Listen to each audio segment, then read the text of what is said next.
नमस्कार दोस्तों, मैं आपका अपना दोस्त अमित शर्मा।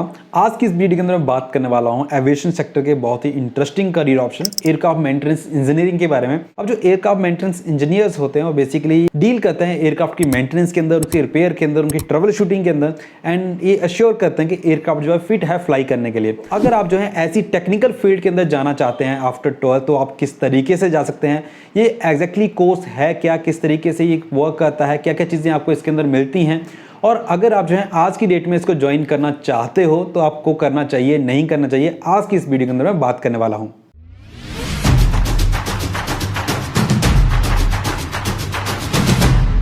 दोस्तों, इसकी इस पूरी डिटेल के ऊपर जाने से पहले, करना चाहिए नहीं करना चाहिए, इन सारी चीज़ों के ऊपर जाने से पहले हम ये समझते हैं कि एयरक्राफ्ट मेंटेनेंस इंजीनियरिंग बेसिकली है क्या, किस तरीके से ये काम करती है। तो देखो, एयरक्राफ्ट हैं जो कि फ्लाई करते हैं, आपके पैसेंजर्स को, कार्गो को एक प्लेस से दूसरी प्लेस पे लेके जाते हैं, लेकिन यहाँ पे ये भी अश्योर करना जरूरी रहता है कि उनके अंदर कोई फॉल्ट ना हो, ताकि जो लैंडिंग है, जो टेक ऑफ है, या फिर जो फ्लाई कर रहे हैं एक पोजीशन से दूसरी पोजीशन के ऊपर, तो वो सेफली हो सके। तो इस चीज़ की अश्योरेंस जो करते हैं वो एयरक्राफ्ट मेंटेनेंस इंजीनियर्स करते हैं, जो कि इंस्पेक्शंस करते हैं एयरक्राफ्ट के, कोई फॉल्ट हो उसको रिसॉल्व करते हैं एंड एयरक्राफ्ट को फिट फॉर फ्लाई का अश्योरेंस देते हैं। अब बात करते हैं कि अगर आपको जो है इस फील्ड के अंदर जाना हो तो आप किस तरीके से जा सकते हो, एक्चुअली क्या क्या चीज़ें आपको मिलती हैं इसके अंदर। तो बेसिकली अगर बात करूं तो यहाँ पे आपको जो दो टाइप की कैटेगरीज मिलेंगी।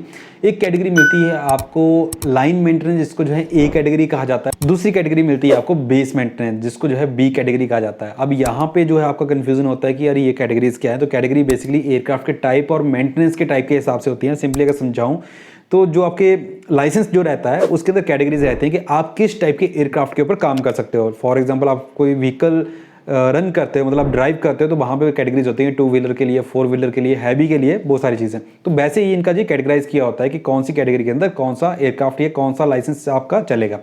तो जो लाइन मेंटेनेंस होता है वो रहता है आपका बेसिक, या जो इंस्पेक्शंस वगैरह के वर्क रहते हैं उनके ऊपर, जो कि आपका ट्रांजिट इंजीनियर भी जिसको कहा जाता है, वो आपका A1 का रहता है। ठीक है। सेकंड आपका बेस मेंटेनेंस रहता है, वो आपका प्री शेड्यूल्ड जो आपकी मेंटेनेंस होती हैं, जो कि हैंगर्स के अंदर होती हैं, जब एयरक्राफ्ट पार्क होता है वो वहाँ पे जो मेंटेनेंस होते हैं वहाँ पे आपके बेस मेंटेनेंस वाले करते हैं या बी कैटेगरी वाले करते हैं।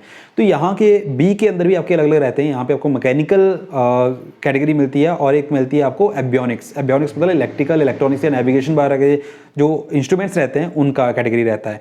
तो इन दोनों का है ड्यूरेशन अलग अलग रहता है। अगर आप इसको ज्वाइन करते हो तो आपको जो है इन दोनों के ड्यूरेशन में ही डिफरेंस दिखेगा। अब कैटेगरीज तो होती हैं, तो क्या कैटेगरी के हिसाब से ही ये कोर्सेज होते हैं? तो यस, इनका जो ड्यूरेशन है वो कैटेगरी के हिसाब से ही होता है। जो आपका A1 कैटेगरी रहता है, ए कैटेगरी रहता है, उसका ड्यूरेशन रहता है 1+1 का। मतलब बेसिक जो आपका एक्सपीरियंस रहता है, बेसिक ट्रेनिंग जो आपकी रहती है, जो कॉलेज के अंदर रहती है, वो 1 साल की होती है, प्लस 1 साल का आपको जो है एक्चुअल मेंटेनेंस एक्सपीरियंस लेना होता है, जिसको हम अप्रेंटिसशिप बोलते हैं। मतलब 2 साल का इसका ड्यूरेशन बनता है। एंड जो आपकी बी कैटेगरी रहती है, बी कैटेगरी के अंदर आपका जो है 2+2 होता है। 2 इयर्स आपके जो है बेसिक मेंटेनेंस रहती है, जो कि कॉलेज के अंदर होती है, जिसमें थियोरेटिकल और प्रैक्टिकल रहता है। एंड जो आपका जो है एक्चुअल मेंटेनेंस रहता है वो भी आपको 2 साल का रहता है। तो टोटल आपका इसका 4 साल का एक्सपीरियंस बनता है। अब ये 1 साल या 2 साल का जो एक्चुअल में डीजीसी के मॉड्यूल्स के हिसाब से मैं बात करूं तो वहां पे अगर ए कैटेगरी तो उसका एक्चुअल टाइम पीरियड बनता है 800 आवर्स का, और जो आपका बी कैटेगरी है उसका एक्चुअल बनता है 2400 आवर्स का। ठीक है। तो ये टोटल आपका ड्यूरेशन रहते हैं इस प्रोग्राम को करने के। यहाँ पे मैं जो है बेसिक और एक्चुअल ट्रेनिंग का बात कर रहा हूँ। तो ये जो बेसिक ट्रेनिंग रहती है आपकी कॉलेज के अंदर रहती है, जिसमें थियोरेटिकल प्रैक्टिकल आप करते हो MROs वगैरह के अंदर और इन हाउस, जहाँ पे आपको जो है कॉलेज जब ये ट्रेनिंग आपका कंप्लीट हो जाता है तो उसके बाद कॉलेज आपको जो COR देता है, जिसको सर्टिफिकेट ऑफ रिकॉग्निशन कहा जाता है। उसके बाद आप जो है एक्चुअल मेंटेनेंस एक्सपीरियंस के लिए जाते हो, या अप्रेंटिसशिप जिसको कहा जाता है, जो कि आप जो लाइव एयरक्राफ्ट के ऊपर जाकर के काम करते हो। अब सिंपली चीज़ समझने वाली चीज़ है कि आप जो है जब लाइव एयरक्राफ्ट के ऊपर काम करते हो तो आपको एक्चुअल में स्किल्स इन्हेंस होंगे, आपको नई चीज़ें वहाँ पे सीखने को मिलेंगी। एक्चुअल में वर्क आप जब आप करोगे तो वो चीज़ें आपको वहाँ पे सीखने को मिलेंगी। तो ये टोटल ड्यूरेशन इसका बन जाता है 2+2 मतलब 4 इयर्स का बी कैटेगरी के लिए और 2 साल का आपका ए कैटेगरी के लिए। तो क्या 2 साल या 4 साल लगाने के बाद जो है आपको लाइसेंस मिल जाएगा?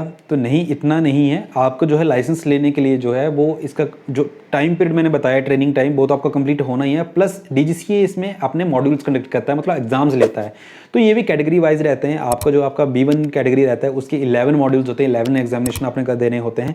एंड जो आपका B2 कैटेगरी है उसके 10 एग्जाम होते हैं, वो आपको कंप्लीट करने होते हैं। और यहाँ पे जो आपका पासिंग परसेंटेज रहता है वो 75% का रहता है। 90% अटेंडेंस जो कॉलेज ने रखा होता है, कितना आपका अटेंडेंस होना चाहिए कॉलेज के अंदर, और 75% आपका जो है मॉड्यूल्स पर मॉड्यूल आपका पासिंग परसेंटेज रहता है। तो ये आपको क्वालिफाई करने होते हैं एंड रिक्वायर्ड एक्सपीरियंस आपको गेन करना होता है।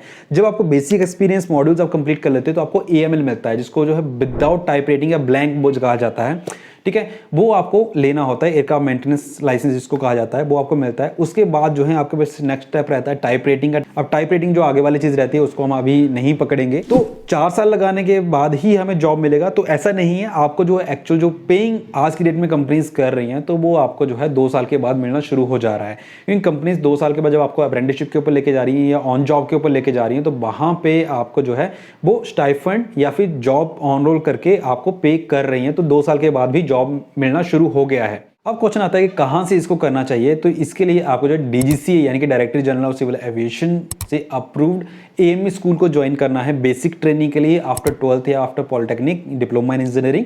उसके बाद जो है आप इस कोर्स को कंप्लीट कर सकते हैं। तो अगर बात करें कि आपको इसको ज्वाइन करना चाहिए नहीं ज्वाइन करना चाहिए, तो मैं अपने कुछ फैक्ट्स के ऊपर बात करता हूँ कि अगर मैं अपने हिसाब से इसको सोचूं तो मेरे को ज्वाइन करना चाहिए नहीं करना चाहिए। तो अगर एविएशन सेक्टर इंडिया को देखो आपको किस तरीके से वर्क कर रहा है, तो आज के डेट में ग्रोइंग स्टेज के ऊपर है। अगर मैं बात करूं 2023 की, तो यहाँ पे एयर इंडिया और इंडिगो ने काफ़ी हैवी ऑर्डर्स दिए हुए हैं एयरक्राफ्ट के। इंडिगो ने 500 एयरक्राफ्ट और एयर इंडिया ने 470 एयरक्राफ्ट का ऑर्डर देकर रखा हुआ है एयरबस और बोइंग को। तो यहाँ पे जो है आपका एक बहुत बड़ा नंबर निकल के आता है, जो कि इंडिया की एविएशन सेक्टर को ग्रो करने वाला है। सेकेंड चीज़, इंडिया का जो एविएशन या इंडिया की गवर्नमेंट है वो इंडिया को एक मेंटेनेंस हब बनाने की प्लानिंग के अंदर है। ऑलरेडी वर्क इसके ऊपर चल रहा है। एयरबस बोइंग के प्लांट्स इंडिया के अंदर आने वाले हैं, जिससे जो है इंडिया का जो टेक्निकल पावर है, ये टेक्निकल रेवेन्यू है, वो इंक्रीज होगा। जो साउथ ईस्ट एशिया का जो मेंटेनेंस रहता है वो सारा इंडिया के अंदर ट्रांसफर हो सकता है। तो इसलिए इंडिया इसके ऊपर फोकस कर रही है। इसी के साथ अगर बात करूं इसके मेंटेनेंस ऑर्गेनाइजेशंस के अंदर या बाकी डिपार्टमेंट्स के अंदर, तो इसके अंदर अभी जो है जॉब्स अच्छे खासे मिल रहे हैं। इसके अंदर आप IT के अंदर भी जॉब सकते हो, टेक्निकल के अंदर भी जॉब कर सकते हो, एंड जो और डिपार्टमेंट्स के अंदर रहते हैं उसके अंदर भी आप लोग जॉब कर सकते हो। एंड अगर बात करूं इंटरनेशनल एयर ट्रांसपोर्ट एसोसिएशन के अकॉर्डिंग, उन्होंने प्रोडक्ट किया हुआ है कि इंडिया जो है 3rd लार्जेस्ट एविएशन सेक्टर के अंदर बनने वाला है 2024 के अंदर। तो दैट्स ए बिग नंबर के तीसरी सबसे बड़ी पावर बनने वाली है। And international civil aviation organisation के अकॉर्डिंग जो है उनका एस्टिमेट है कि इंडिया का जो आउटपुट है सिविल एविएशन इंडस्ट्री के अंदर वो 3.25 टाइम्स जो है इंक्रीज होने वाला है। साथ में जो एम्प्लॉयमेंट अपॉर्चुनिटीज हैं वो एग्जिस्टिंग नंबर से 6.1 टाइम जो है इंक्रीज करने वाली हैं, ग्रो करने वाली हैं इंडिया के अंदर। And Indian brand equity foundation के अकॉर्डिंग जो है एक एस्टिमेट है कि इंडिया का जो एयर स्पेस है उसके अंदर जो एग्जिस्टिंग नंबर्स हैं एयरक्राफ्ट्स के वो इंक्रीज होने वाले हैं 2027 तक। 682 वो इंक्रीज हो जाएंगे 1100 के ऊपर, एंड 2040 तक ये इंक्रीज होंगे 2400 तक। तो दैट्स अ ग्रेट नंबर। जब एयर का एविएशन सेक्टर इंक्रीज करेगा तो ऑब्वियसली बात जो जॉब्स हैं इसके अंदर काम करने वालों के वो भी इंक्रीज होने वाली है। तो अगर आप चाहे एयरक्राफ्ट मेंटेनेंस इंजीनियर को एज अ करियर ऑप्शन लेना चाहो तो बिल्कुल ले सकते हो इस टाइम पे। सो दोस्तों काफी यूनिक सा करियर ऑप्शन है और यहाँ पे आपका फ्यूचर स्कोप काफी अच्छा है इस फील्ड के अंदर। अगर आप ऑप्ट करना चाहो तो बिल्कुल कर सकते हो। सो दोस्तों आई होप वीडियो आपके लिए इन्फॉर्मेटिव रहा होगा, हेल्पफुल रहा होगा। अगर आपके क्वेश्चंस हो एयरक्राफ्ट मेंटेनेंस इंजीनियरिंग को लेकर के तो आप जो है कमेंट बॉक्स के अंदर मेंशन कर सकते हैं, या फिर सोशल मीडिया हैंडल्स के थ्रू बात कर सकते हैं, या फिर डिस्क्रिप्शन के अंदर मैंने जो चैट लिंक देके रखा है उसके थ्रू भी आप हमारे साथ बात कर सकते हो। सो दोस्तों आई होप वीडियो आपके लिए हेल्पफुल रहा होगा। अगर हेल्पफुल लगा हो वीडियो तो शेयर जरूर कीजिएगा, वीडियो को पसंद आए तो लाइक कीजिएगा, चैनल को सब्सक्राइब जरूर कीजिएगा।